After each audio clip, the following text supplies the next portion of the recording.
Hey, what's up YouTube? This is DJ Balance.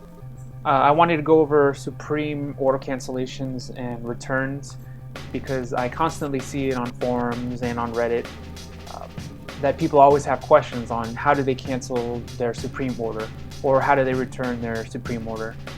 This was actually my first time doing both, so I decided to document the whole process.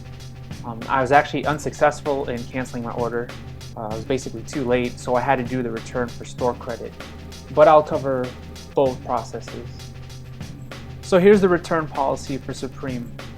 Keep in mind that returns are only for online store credit. And you do this by filling out your return authorization, which is actually a link with your shipment email or your order confirmation email. And you need to do the return authorization within 2 days of receiving your order.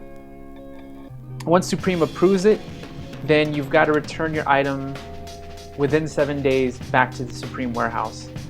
Of course, your order must be brand new, unworn, must have the tag still attached.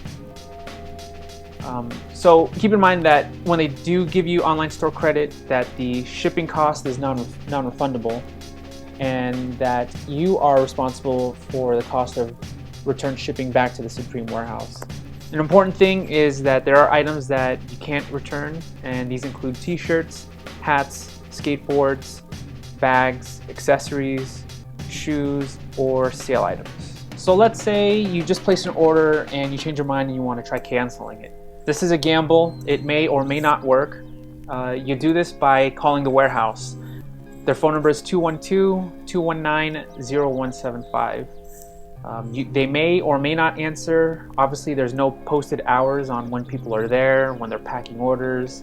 In my case, it was too late to cancel my order because they had already put it through shipping.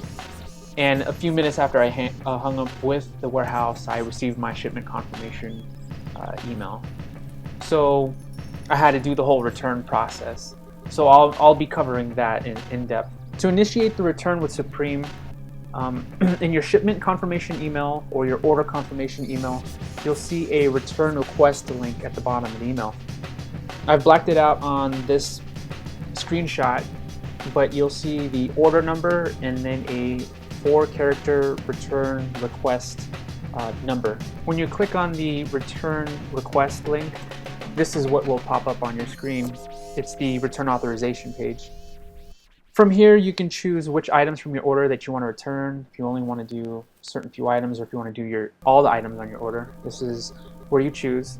You'll verify your name, the email address that you used on the order, and then there's going to be a drop down for the reason why you're returning. Either it doesn't fit, it's the wrong item, it's damaged. In my case, I just chose other. Quick note on the screenshot, this is actually a different order number because I forgot to screenshot the original item I was returning, so that explains why the price doesn't match up. Once you submit your return authorization request, you'll get an email back from Supreme. It basically states that your order has been approved for return and that you need to ship it back to the warehouse address within 7 days. After Supreme receives your order, they'll inspect your items and then it'll approve you for return, and then they'll send you an email back. The email basically states how much the store credit that you've been approved for, how long the credit will apply.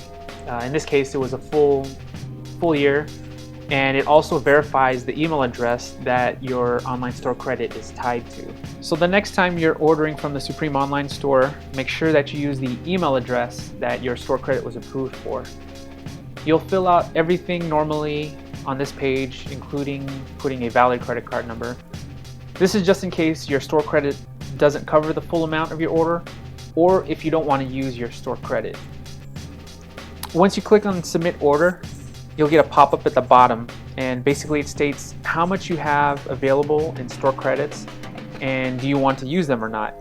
If you use your store credit, your order will process normally using your store credit first. If there is a balance, then it will be charged to the credit card. If you choose Do Not Use, then the full order cost will be charged to your credit card. And that's basically it for returns. Hopefully you liked this video and you found it informational. Follow me on Instagram and Twitter, and I want to thank you guys for watching.